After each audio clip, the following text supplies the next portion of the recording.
Hello everyone, I'm Beatrice Bantayan, the narrator of the play entitled New Yorker in Tondo. Here are the cast.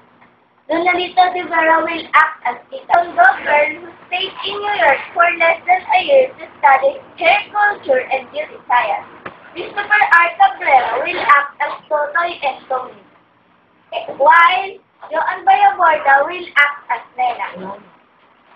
They are the childhood friends of Kikay, and Jolina Codal will act as Aling Atang or Mrs. Mendoza, the mother of Kikay.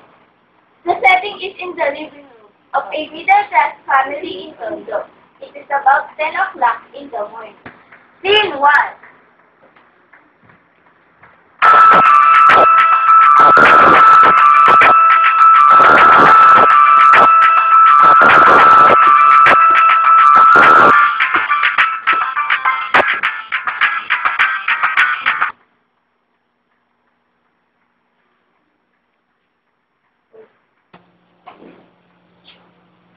Well, Nena. Well, Totoy. I said good morning. Why are you two staring at me like that? Is that you, Aling Atang? Good God! It is Aling Atang.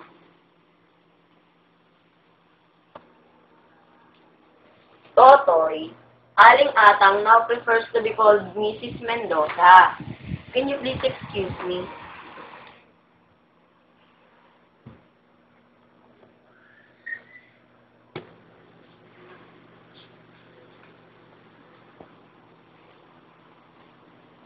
Oh, Tony, you know that it is not I, but Kikay who prepared it.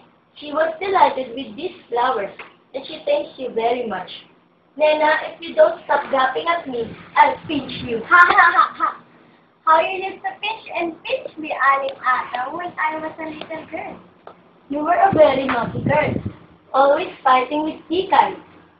You were all very naughty children, especially this one.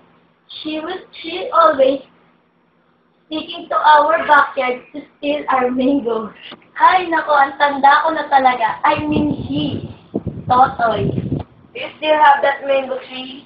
Yes, it is still out there in our backyard. Come on, Nena, let's steal their mangoes.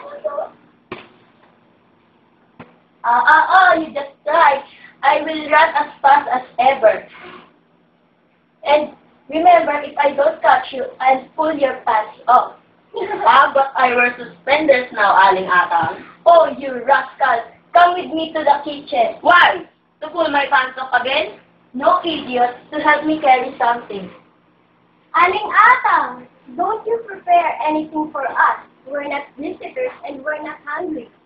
I only have some iced tea because Kikay will be coming here later. Ah. Come on, Totoy.